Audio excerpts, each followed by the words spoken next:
Hello everyone and welcome back. In today's video, I'm going to show you how to disable or manage the ad blocker in Google Chrome on a laptop or PC step by step. This is useful when certain websites are not working properly or are blocking content because of an ad blocker. So let's get started. First, open the Google Chrome browser on your computer. Once Chrome is open, go to the top right corner and click on the three-dot menu icon. From the drop-down menu, click on Settings. Now, on the left side, find and click on Privacy and Security. Next, click on Site Settings. Scroll down until you reach the Content section. Here, click on Pop-ups and Redirects.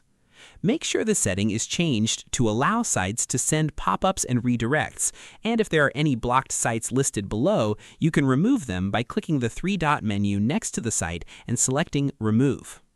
Now go back to Site Settings again and scroll further down. Look for an option called Intrusive Ads.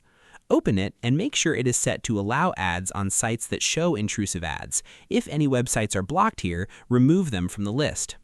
Now, the next important step is checking your extensions. Go back to the top right corner of Chrome, click the three-dot menu again, hover over Extensions, and click Manage Extensions. Here, you will see all installed extensions in your browser. Find your ad blocker extension, such as AdBlock, AdBlock Plus, or uBlock Origin. To disable it, simply turn off the toggle switch. If you want to remove it completely, click Remove. Once you are done, refresh the website you are trying to open. And that's it. You've successfully disabled or managed the ad blocker in Google Chrome on PC. Thanks for watching this video. If you found this helpful, don't forget to like, subscribe, and turn on notifications for more simple tech tutorials. See you in the next one.